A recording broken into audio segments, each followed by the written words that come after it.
Hi, I'm Jack, and this year I traveled to Japan. In this video, I'm going to teach you how you can too. If there's one destination that I get asked the most about from friends and family, and that I see people asking the most about online, it's definitely Japan. It's a beautiful country, there's amazing food, so much stuff to see, but a lot of people, especially from the US or from the other side of the world, it could feel very hard to travel there. It's very far away, it can seem expensive, and you might not know what to do once you get there or how to get there, and in this video I'll teach you everything I know from my trip and how you could do it as well.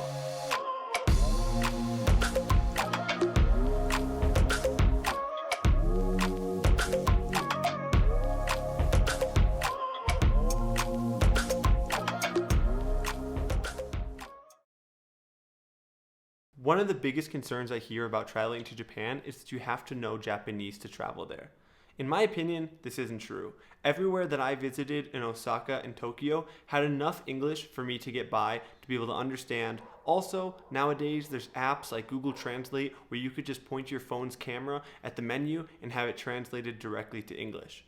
While I definitely would recommend learning the basic greetings and thank yous in Japanese, it's not necessary to speak full Japanese or be fluent to be able to visit the country. The other concern I often hear is that it's too expensive. And while yes, this is definitely one of the more expensive trips since you might be traveling very far if you're far away from Asia, you could still find really good deals on hotels and flights if you look in the right places and at the right times. Also, if you have travel cards and have points, you'll be able to score amazing deals. You could even find things for as low as $500 or $400 round trip from New York. Or if you don't have a credit card or a travel credit card, you could still find deals for around $650 to $750 round trip per person, which if you spend some time in Japan and make use of that time while you're there, maybe even traveling to other countries like to Korea as I did, you could really make that one trip worth it, as traveling within Asia once you're there is much, much cheaper. The first tip I have for you if you're looking to save money is to avoid the peak travel times. During the cherry blossom season, tickets and housing could be double the price of other times of traveling to Japan.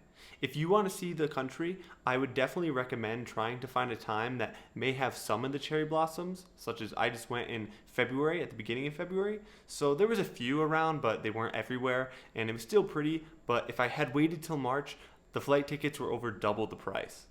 The next tip is to plan your trip efficiently. Make sure that you're landing in a city, say like Tokyo or Osaka, and making your way from one city across the country down to the others. If you want to stay in Osaka, then you could make your way up through, say, Nara and Kyoto and other stops along the way, finally ending in Tokyo and flying back to wherever you're coming from, or the other way around. But the train system is really good at getting you from one end of the country to the other. And that's why if you plan your trip to have the different stops along that train system, it'll make it a lot easier. Next, when it comes to technology, there's a lot of different apps and websites you could use to make your trip way easier and way more affordable. The first being Airlo. A lot of the phone companies from the US, Canada, and Mexico don't allow you to have service in Asia. And that's why I would definitely recommend, if your phone supports it, getting an eSIM from a website, say like Airlo, or you could also take a look at a few others such as Scratch. If your phone doesn't support eSIMs or you're more comfortable, you could also buy local physical SIM cards when you arrive in the country. But you'll be saving a lot of money there since international data fees could be $10 a day or even more depending on your carrier. The next app that I recommend is Klook. You could use this whether you're traveling to Japan or also to Korea or some other Asian countries. It's really useful for finding, say, tourist attraction tickets or even Tokyo Metro tickets. You could find a lot on that app, and sometimes there's even discounts. So I would definitely recommend checking out Klook to find some of those good discounts. Housing-wise, the places I would look would be Booking.com, Hostelworld, and if you use a travel credit card, your credit card company may have some good deals that you could use points on for your hotels or hostels. When it comes to restaurants, I would say that Tablelog is a lot more effective than things like Yelp or Google Reviews. It seems to be better suited for Asia and Japan specifically. Lastly, the number one technology you have to use is the Suica card. If you have an iPhone, you could add it directly in the Apple Wallet. You'll be able to use this card for the Tokyo Metro, the Tokyo Monorail, Even you could buy food and other things inside small stores like 7-Eleven with your Suica card. It's super useful. When it comes to getting around, the public transit system in Japan is fantastic. Even most of the station names are in English as well as Japan, if not all of them. In Tokyo, Kyoto, and Osaka, I found that all the stations were in English and super easy to navigate. If you're going to be traveling a far distance, say from Osaka to Tokyo or anywhere in between, I definitely recommend using the Shinkansen. The Shinkansen is amazing because it's super fast and the prices are fairly affordable for what they are.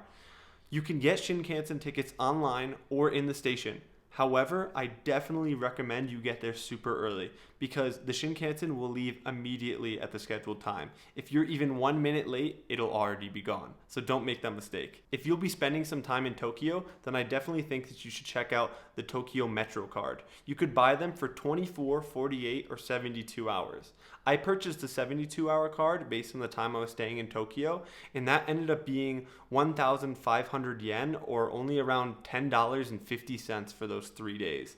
And that gave you unlimited rides on the Tokyo Metro system. It's an amazing deal. When it comes to things to do, if you like shopping, Japan has amazing stores for fashion. Uniqlo, GU, and a few other Japanese brands are super cheap for really relatively good quality.